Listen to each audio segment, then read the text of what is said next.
Indefinite articles in French. Let's have a look at the indefinite articles. What are indefinite articles? The words a and an are called indefinite articles.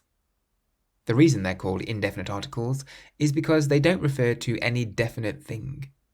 You could say to somebody who had a bag of sweets, I would like a sweet. And you're not referring to any sweet in particular, you just want a sweet. In English, the word a or a is placed in front of nouns that start with a consonant, whereas the word an is placed in front of a noun that starts with a vowel. A tree, a lobster, a car, an elephant, an igloo, an astronaut. What are the indefinite articles in French? In French, there are two indefinite articles, a masculine and a feminine. The masculine is un. The feminine is une. In the pronunciation of the word un, there is a nasal sound at the end, un. Whereas the feminine is une. So un and une are the indefinite articles in French. The version you use depends on whether the noun it goes in front of is a masculine noun or a feminine noun. This is called the gender of the noun. You put un in front of nouns that are masculine, and you put une in front of nouns that are feminine. The best way to know whether a noun is masculine or feminine is simply to learn its gender when you first learn the word. That way, you'll always know that words like restaurant are masculine and words like table are feminine. Here are some examples. Un café. Un café means a coffee. Un thé. Un thé. A tea. Un restaurant. Un restaurant. A restaurant. Un garçon. Un garçon. A boy. Une table. Une table. A table. Une réservation. Une réservation. A reservation. Une dinde. Une dinde. A turkey. Une fille. Une fille. A girl. Let's practice. Have a go at saying these sentences in French. Firstly, here's some vocabulary that you may need. Some masculine nouns. You'll need to know that croissant is croissant, bike is vélo, tea is thé, coffee is café, dog is chien, and cat is chat. Some feminine nouns, you'll need to know that chair is chaise, car is voiture, television is télévision, key is clé, and sister is sœur. And then some extra vocabulary. I would like is je voudrais. Do you have? Avez-vous? Can I is puis-je. Take is prendre. Do you want is voulez-vous. And the word for and is et. So how would you say in French, I would like a croissant?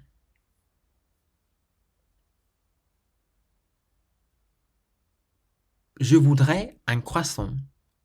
Je voudrais un croissant. I would like a car. Je voudrais une voiture. Je voudrais une voiture. Do you have a bike?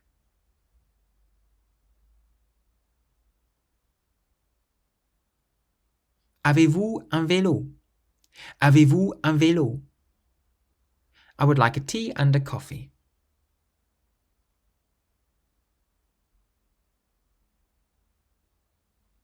Je voudrais un thé et un café. Je voudrais un thé et un café. Do you have a cat?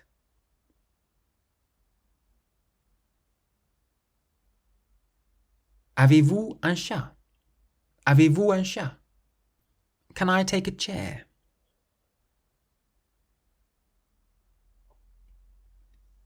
Puis-je prendre une chaise? Puis-je prendre une chaise? Do you have a television? Avez-vous une télévision? Avez-vous une télévision? Do you have a car?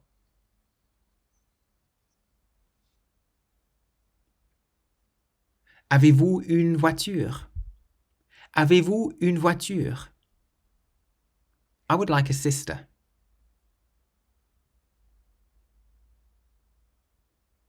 Je voudrais une sœur.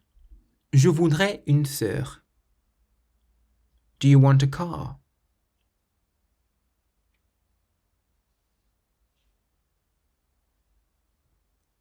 Voulez-vous une voiture? Voulez-vous une voiture? Do you want a dog?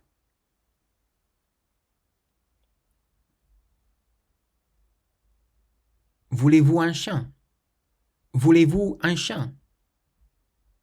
I would like a cat.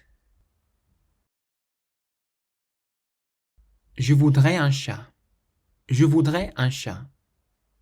Can I take a coffee?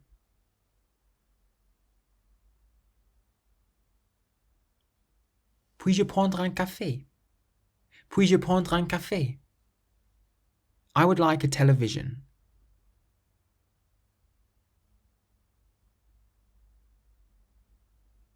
Je voudrais une télévision. Je voudrais une télévision. Can I take a bike?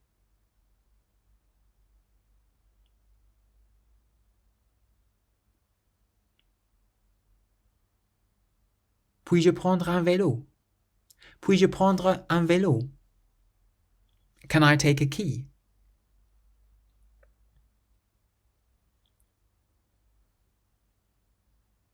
Puis-je prendre une clé? Puis-je prendre une clé? I would like a chair.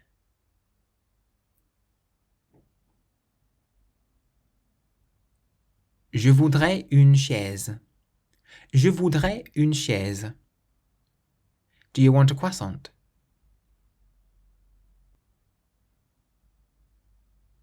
Voulez-vous un croissant?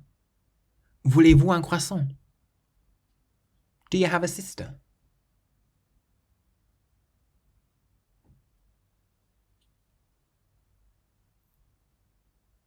Avez-vous une sœur? Avez-vous une sœur? Do you want a key?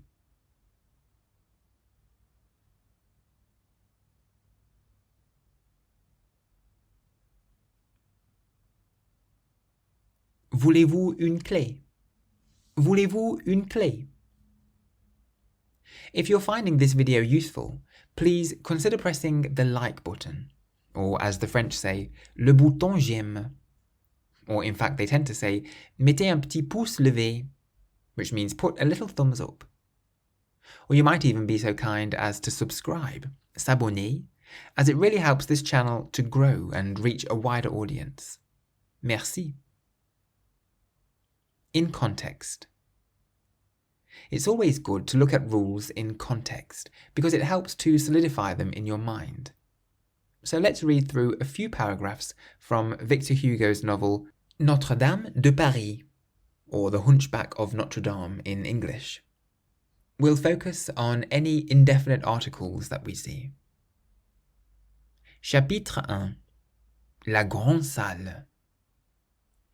Il y a aujourd'hui 348 ans, 6 mois et 19 jours que les Parisiens s'éveillèrent au bruit de toutes les cloches sonnant à grande volée dans la triple enceinte de la cité, de l'université et de la ville.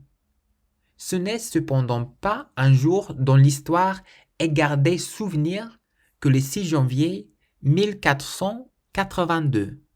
Rien de notable dans l'événement qui mettait ainsi en branle, dès le matin, les cloches et les bourgeois de Paris.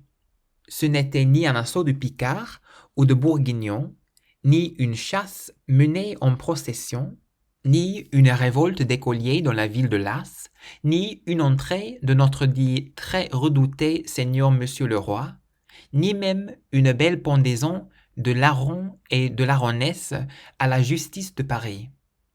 Ce n'était pas non plus la survenue, si fréquente au XVe siècle, de quelques ambassades chamarrées et empanachées. Il y avait à peine 2 jours que la dernière cavalcade de ce genre, celle des ambassadeurs flamands chargés de conclure le mariage entre le dauphin et Marguerite de Flandre, avait fait son entrée à Paris au grand ennui de Monsieur le cardinal de Bourbon, qui, pour plaire au roi, avait dû faire bonne mine à toute cette rustique cohue de bourgmestres flamands, et les régaler en son hôtel de Bourbon d'une moult belle moralité, sottise et farce, tandis qu'une pluie battante inondait à sa porte ses magnifiques tapisseries. Le 6 janvier, ce qui mettait en émotion tout le populaire de Paris, comme dit Jehan de Troyes, c'était la double solennité réunie depuis un temps immémorial du jour des rois et de la fête des fous. So the words containing indefinite articles in that extract are un jour, which means a day, un assaut, meaning an assault, une chasse, which means a shrine, une révolte, a revolt, une entrée, which means an entrance, une belle pendaison, a beautiful hanging, une moult belle moralité, a beautiful morality, une pluie means a rain, and un temps immémorial, an age-old time.